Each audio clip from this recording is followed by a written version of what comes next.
Hi friends, কেমন আছো তোমরা সবাই? আশা করছি তোমরা সবাই খুব ভালো আছো। আজ আমি আর অর্ণবদা এসছি গড়িয়াহাট অর্ণবদার একটা ক্যানভাস ফ্রেম করাতে। তো তারপর আমরা কিছু ট্রফি দেখে নিচ্ছিলাম, কারণ আমাদের সামনে এক্সিবিশন তোমাদের দেখাবো বাচ্চাদের, তার জন্য সার্টিফিকেট আর ট্রফি দেওয়ার জন্য। তারপর আমরা কিছু গাছ ওদিকে দেখে নিচ্ছিলাম। আমি দেখছিলাম গাছ নেব বলে, কিন্তু আমি দেখলাম খুব একটা পছন্দ হলো না, তো সেই কারণে নিইনি। তারপর এই পাশে আমরা ভেতরটা বাজারটা ঘুরে দেখছিলাম, কি সুন্দর স্যান্টাটা মিউজিক বাজাচ্ছিল, খুব ভাল লাগছিলো আমার দুটো স্যান্টাই।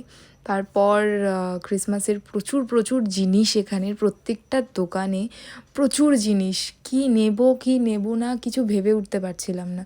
প্রচুর কেক বানানো, ড্রাই ফ্রুটস, চকো চিপস, খাবার জিনিস, চকলেট, প্রচুর জিনিস, কেক, মানে একদম চারিপাশটা ক্রিসমাসের একটা ভাইবস, খুব ভাল লাগছিলো আমার তো যেতেই ইচ্ছা করছিল না, আর ইচ্ছা করছিলো সব জিনিস কিনে নিই, এত ভালো লাগছিলো। তো বাজার ঘুরতে ঘুরতে সময়টাও পেরিয়ে গেল, আর আমাদের কাকু খুব তাড়াতাড়ি ফ্রেম করেও দিয়ে দিল। আর আজকের ওয়েদারটা এত সুন্দর ছিল না, বৃষ্টির ওয়েদার, আর এই ওয়েদারে না একটু গরম গরম খিচুড়ি আর একটু বেগুনি, মনটা এটাই চায় না। তো এই স্বাদটাও পূরণ করে দিল আমাদের পিসি, মানে অর্ণবদার মা। আমরা এখান থেকে অর্ণবদার বাড়ি গেছিলাম, খিচুড়ি এনজয় করলাম সবাই মিলে একসাথে, তারপর দেন ক্লাস করিয়ে তো বাড়ি চলো।